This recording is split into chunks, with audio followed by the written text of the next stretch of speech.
Constantino. ¿Qué huele? Pound for pound.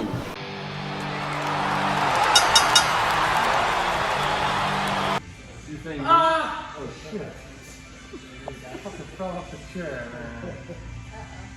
So Demi, go, you're the camera. What do you think? Where are you gonna shoot from? Yeah, there. The face is clean, right? Yeah. If that can stay up.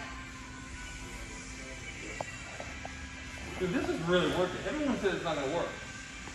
My art director friend said, I promise you that was a backstory they did to tell about the story, that they did it post in some kind of way.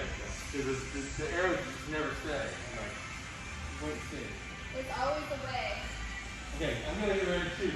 There's a will, there's a way. And then when they do Photoshop, they'll go in and they make all this look like blood, but it's already red, so it's...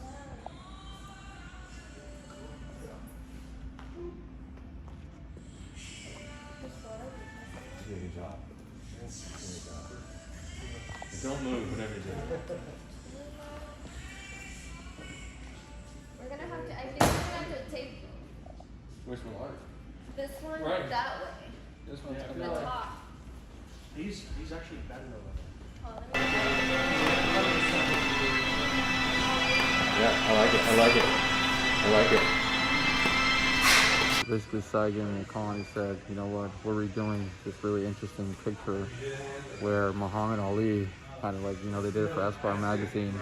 They did it for Esquire magazine where they ended up taking a picture of him with all the arrows on his chest and on his legs. And he kind of told me that they were going to recreate that picture with Ryan Garcia. And he asked me to be a part of it, which obviously was a huge honor to be a part of it. And what I ended up doing was recreating the shorts, but I kind of gave it a more, I upgraded them a little bit. Because obviously back then he wore the old school Everlast ones. So he wore the old school Everlast ones, which, you know, what I had to do is I had to change the style to it. So what we ended up doing was I ended up kind of upgrading the look and at the same time using that crushed velvet because it kind of gives it more of a king feel because a lot of kings used to wear crushed velvets or velvets back in the days. So I figured, you know, make the shorts out of crushed velvet and also gives it that shadow on the shorts, which was captured also in the original picture of Muhammad Ali. Wow, it's beautiful. It's amazing the work you do. I mean, it's, you know, it's so detailed. You know your stuff. You know the history. You're going way back. I mean, the thing about me is that, you know, I love the sport of boxing. I have a lot of respect for it and what they do, because what they do is, like I tell fighters, I constantly talk to them and I say, not a lot of people are willing to do what you guys are willing to do.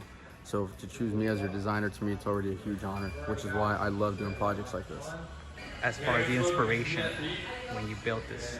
So when I built this, kind of like, obviously we wanted to stick with the old school traditional look, which is the black and white shorts, which is a lot what the fighters used to wear back in the days. So we wanted to go ahead and keep that look, but at the same time, we wanted to upgrade it a little bit. And actually, if you look at the waistband, I actually also shortened the waistband because the waistbands used to be about 3 inches back in the days. And now a lot of the fighters use 4.5 to 5 to 6 inch waistbands. So I really wanted to capture the old school. So I did shrink the waistband along with the, you know, upgrade. I basically upgraded the fabrics to give it a, you know, that new look over there. And man, I'm sure Ryan's happy with it. It looks tremendous. It looks beautiful. And it looks like a cover. Yeah, and it's actually funny because when Ryan saw it, he said, you know, I love this because it, you know, it represents a king. It looks like an upgraded version of that old school short that Everlast did. So to me, you know, I love getting, you know, good feedback on my work. So Not it's only always from awesome. it, and you've designed from everyone, the who's who, as well as the pound for pound king. I've designed for the Pound for Pound Pink, Canelo Alvarez. Sergey Kovalev. Yes. And you know what the fun, cool thing was that I actually did I've done about 4 shorts for him, and I also did one for his son also.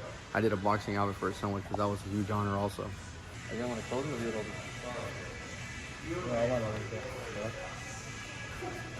over. Ryan, briefly talk about that beautiful robe that he designed. I mean, it was like Ric Flair, but like with like a more majestic feel to it. Yeah, it was a concept of that I came up with, me and JR, that I just more like royalty, like almost like royalty in a different aspect, on just not a worldly aspect, just like, you know, you work for God, you're royalty.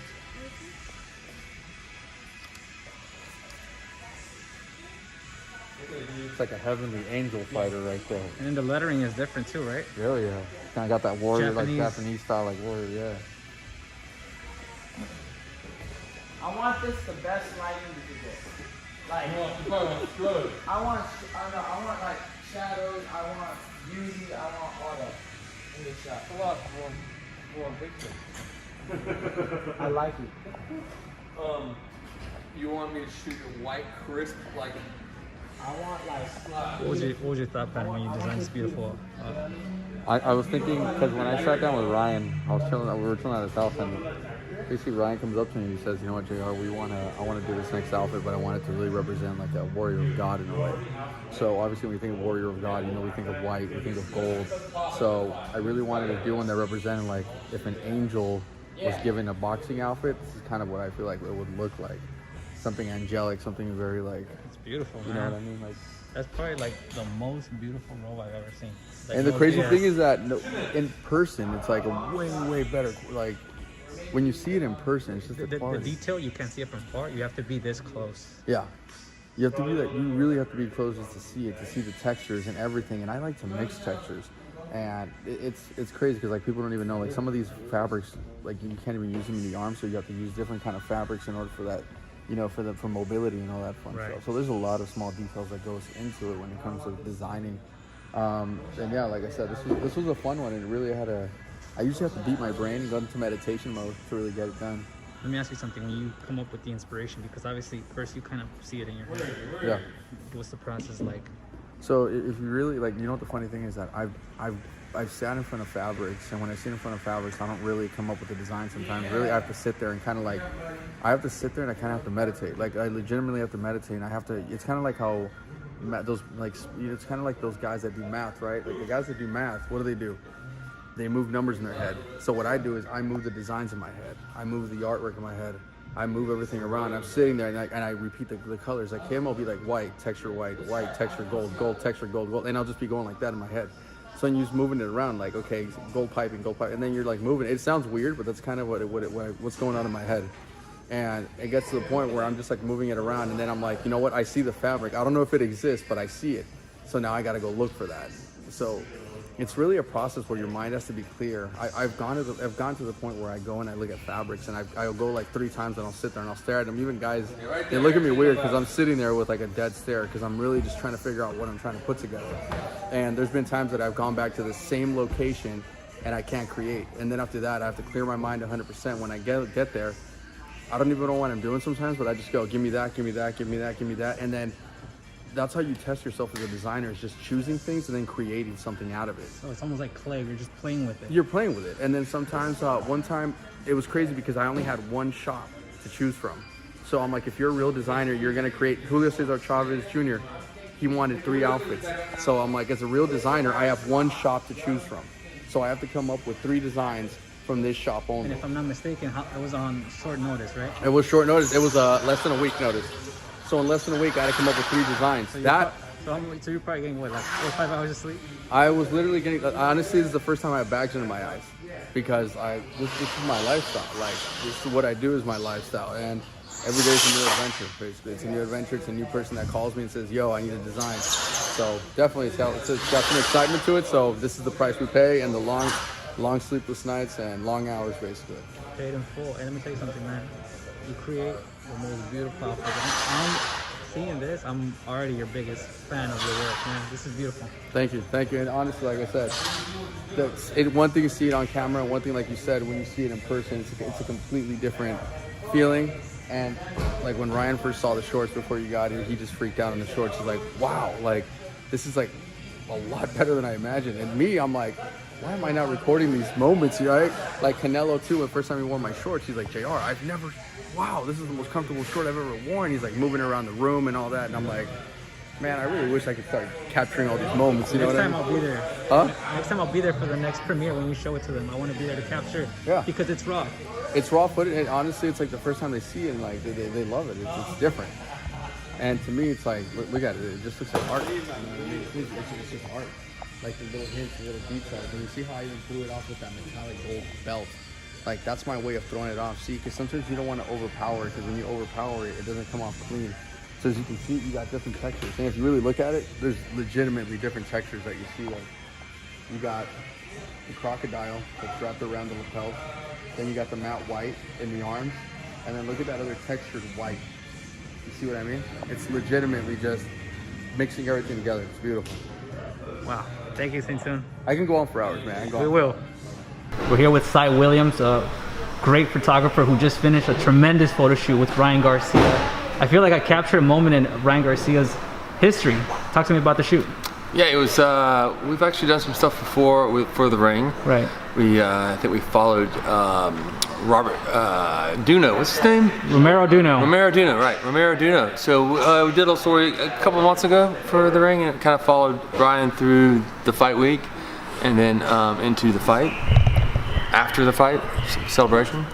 So this is extra special because now there's a title we're going to shoot for the ring. We're going to shoot for the cover, the May cover of the ring. Obviously, so pretty excited about that. Obviously, you got some great shots. What was the thought process as far as an artist for you, getting the shots, getting the money shots, getting the cover shot? What goes through your head? Well, you know, Ryan's barely 22 years old, so we wanted to do something that felt like Ryan, that was young. You know, we talked about possible things that we were inspired by, like, you know, 1980s interview covers and a paper magazine, ID, stuff like that, stuff that had more of a street feel to it. Right. So that was one of the concepts that we used, kind of like Basquiat style. Basquiat was a little Basquiat, a little fashion, a little Muhammad Ali, a little bit of his flavor, your flavor, all rolled into one. Yeah, right? yeah. So we did a couple of different things. We also paid homage to a photograph that was shot by Carl Fisher in 1968. It was a very, very controversial at the time, and it was an iconic shot, and it's still an iconic shot of Ali. And from Esquire, right? In Esquire magazine, exactly. And we wanted to pay homage to that, and Ryan had put his own 2 cents on it, so that was fun. And then we shot some stuff. That's more conceptual than you're used to seeing for the ring, which right. I think it's going to be pretty fun. Did you think you got your money shot? You think? Yeah, I mean, like 15 minutes into it, like we were pretty excited about what we got. But you know, sometimes it takes some time to develop ideas and things. But like, you know, Brian's so good at that kind of thing. So he's a natural. Yeah, yeah. And you did your job. He did his part. Anything you want to let the fans know, boxing fans know? Because I feel like a lot of different people from different tastes are gonna purchase this. Not just boxing fans. It's gonna be fashion fans. A little bit of everything, I think. Yeah, I hope so. I hope everyone goes out and buys the issue. Even better, I hope everyone goes out and gets the subscription. And I heard there may be 2 covers, so you never know. Hey, if you do, I'll be there again to capture it. Anything you want to let the fans know, the photography world know, the fashion world know. Buy that issue, the May issue of Ring Magazine. Get it signed by not only Ryan, but by you. Right. All right, thank you, Sye. Appreciate your time. Constantino Garcia here for Little Giant Boxing. Make sure you guys subscribe and follow me on social media at Constantino Garcia.